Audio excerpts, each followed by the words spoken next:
एक बार मुल्ला सदुन किसी होटल में गए खाना खाने और जब खाना खा रहे थे तो उनको दिखाई दिया चांदी की चम्मच। उस चम्मच को अपनी जेब में छुपा लिया और पतली गली से निकल रहे तब तक से वेटर उनके पास पहुंचा और वेटर ने कहा, सर ये आपका बिल। तो मुल्ला कहते हैं, कौन सी चम्मच?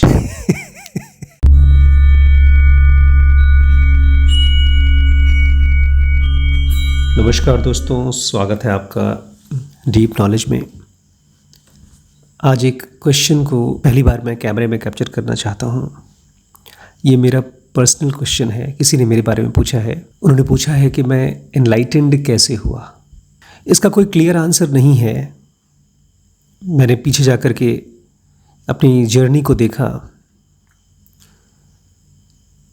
तो शुरुआत है 1999 में, जब मैंने पहली बार योग वशिष्ठ को पाया।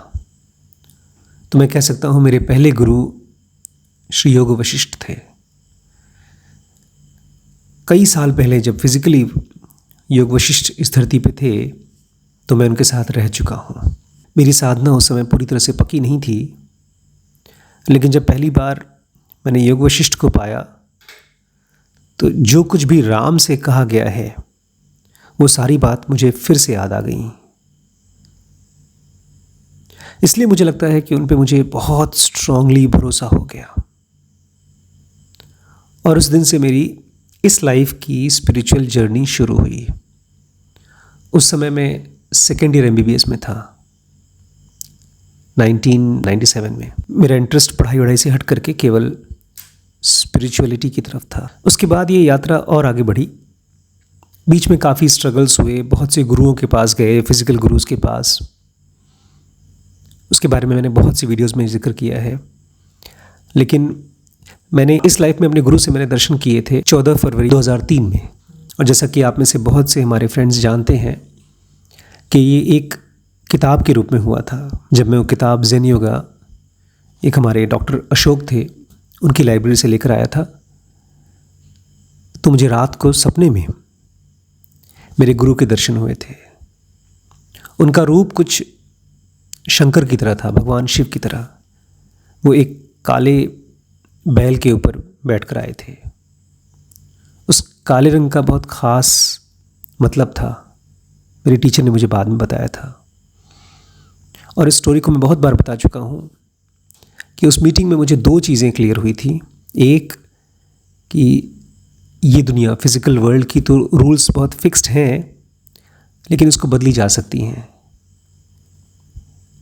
और इसके भी परे बहुत सी दुनिया है जिनको एक आदमी, एक इंसान एक्सप्लोर कर सकता है, और वही हमारी फ्रीडम का दरवाज़ा भी है। और दूसरी बात मुझे पता चली थी कि मुझे अपने ऊपर काम करना होगा। मैंने आपको शायद पिछले कई वीडियोस में मैंने जिक्र किया है। मेरे गुरु ने मुझसे बताया कि एक कोयले को हीरा बनना होता है, बहुत हाई प्रेशर में अपने आप को रखना होता है बहुत सालों तक। लेकिन मेरे गुरु ने बताया ये सारा का सारा काम तुम्हारा एक ही लाइफ में हो जाएगा। और उस दिन से मेरी सेकंड गियर की स्पीड लगी स्पिरिचुअल लाइफ में। उसके बाद से कभी स्ट्रगल नहीं आया। और फिर फाइनल कंप्लीशन कब आया? 32 साल की उम्र में। मेरी सहर जी से मुलाकात हुई थी अपने गुरु से 27 साल की उम्र में, 14 फरवरी 2003 में, 27 साल की उम्र में। लेकिन 14 दिसंबर 2008 में जब मैं 32 साल का था, ठीक 5 साल बाद तकरीबन, मेरे गुरु ने मुझे वो सब कुछ सिखा दिया, बता दिया जो भी चीज़ पॉसिबल थी। एटलीस्ट जो दो लोग एक दूसरे को सिखा सकते हैं वो सब कुछ। तो वो एक तरह से इस लाइफ का मेरा जर्नी कंप्लीट हो गया। तो नेक्स्ट क्वेश्चन हम ये पुटअप कर सकते हैं, चूँकि आपके क्वेश्चन का जो तात्पर्य है मैं उसको आंसर देने की कोशिश कर रहा हूँ। कैसे पता चला कि एनलाइटमेंट का प्रोसेस चालू हुआ, उसके बाद ख़त्म हो गया? सबसे पहली चीज़, मेरे लाइफ में से दो चीज़ों का कंट्रोल ख़त्म हो गया। ये तभी पता चला जब उनका कंट्रोल ख़त्म हुआ। इसको ऐसे देखिए जैसे कि आपने कोई कपड़ा पहन रखा है जो बहुत टाइट है, लेकिन मजबूरी है, कुछ कर नहीं सकते, वही कपड़ा आपके पास है। और फिर जब आप उस कपड़े को खोलते हैं, छोड़ते हैं, ढीला करते हैं, तब आपको पता चलता है कि वो टाइट है। तो इस दुनिया में इन दो चीज़ों ने हम लोगों को बांध रखा है, रस्सी से टाइट बांध रखा है।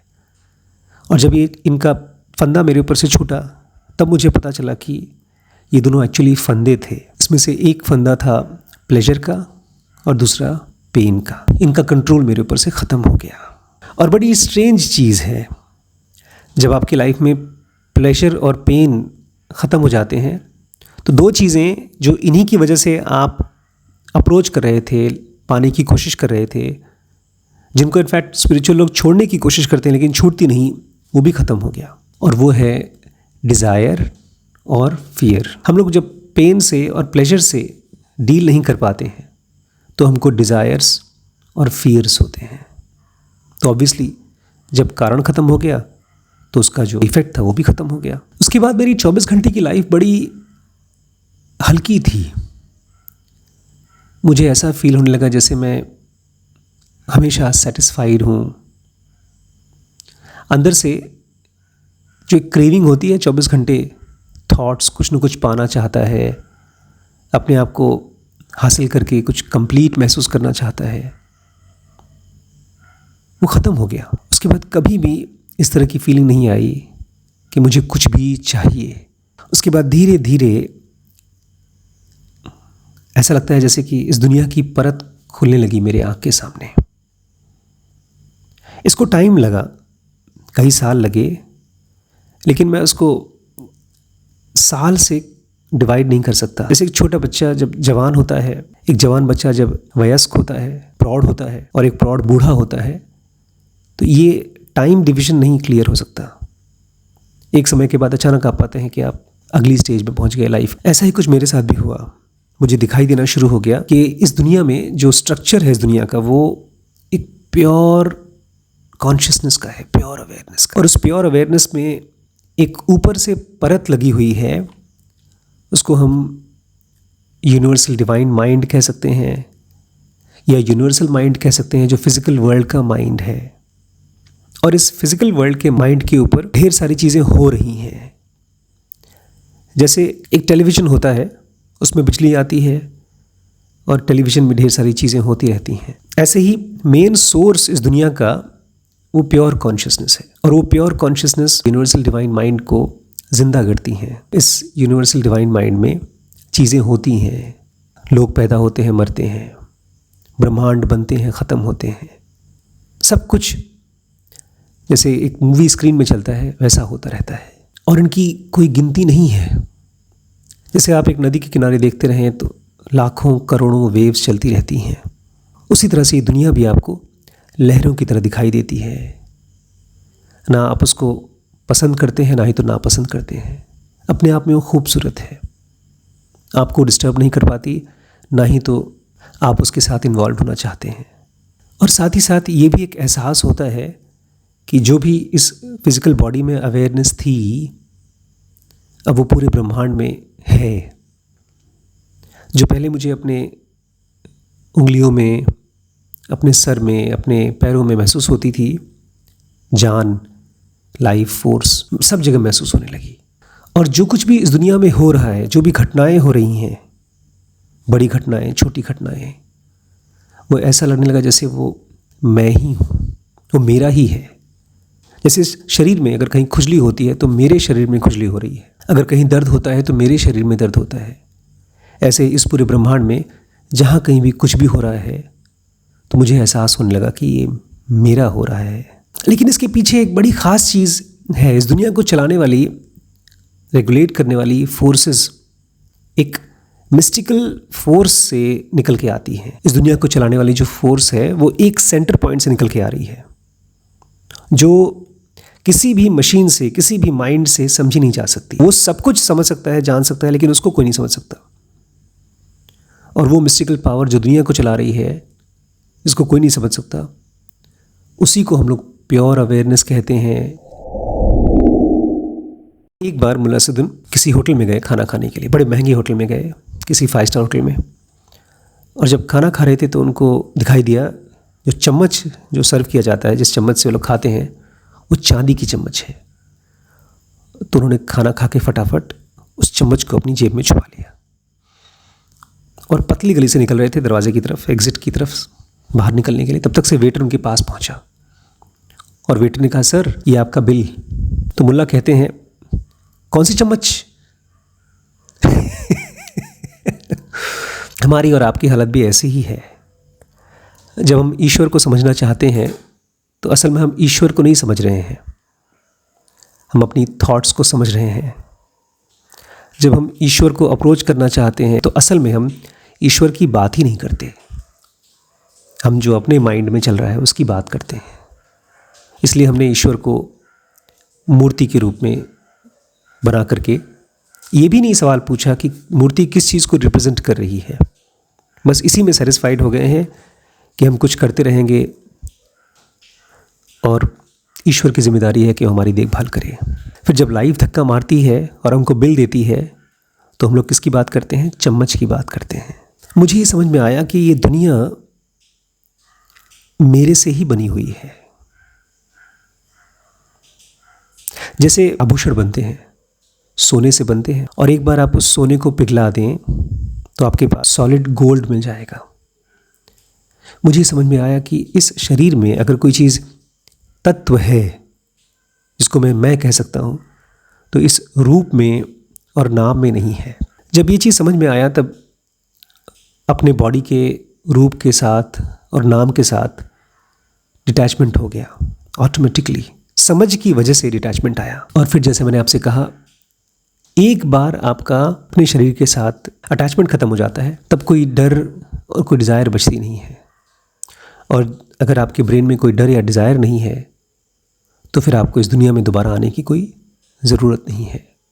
बिकॉज़ ये दुनिया एक तरह से मिट्टी है जिसमें जब बीज डालते हैं तो उसी में से पौधा और पेड़ बनता है।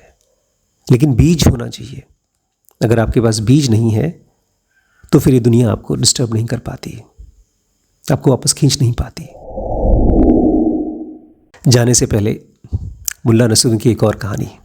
बार बार मुल्ला पकड़ा जाता था ट्रैफिक लाइट को क्रॉस करने के लिए। हमेशा ट्रैफिक लाइट तोड़ता था और कोई ना कोई छोटा मोटा एक्सीडेंट उसकी वजह से होता था। पूरी ट्रैफिक जैम हो जाती थी और हर बार पुलिस उसको कोर्ट में ले आती थी, जज साहब के पास। जज साहब बोलते हैं मुल्ला को कि मुल्ला, तुम्हारी शराब ने ना सब बिगाड़ दिया है, सारे कमोशन का जड़ तुम्हारी शराब है। तो मुल्ला बोलता है जज से, यही तो जज साहब मैं भी कह रहा हूँ, मुझे लगता था मैं हूँ इस सारी प्रॉब्लम का जड़। आपने असली चीज़ बताई है, ये शराब है। लेकिन भैया शराब तो उसी ने पी रखी थी। हमने इस दुनिया को शराब की तरह पी रखा है।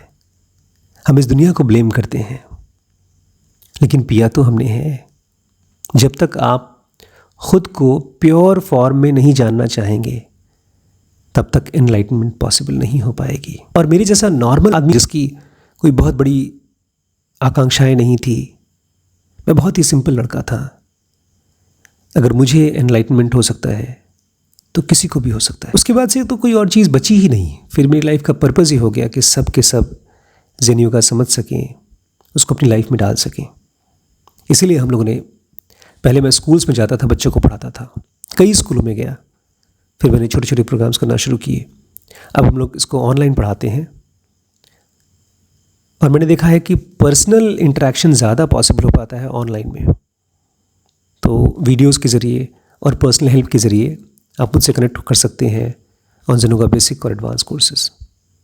ये व्हाट्सएप है, इस पर आप कनेक्ट करके ज्वाइन कर सकते हैं। थैंक यू दोस्तों, नमस्कार।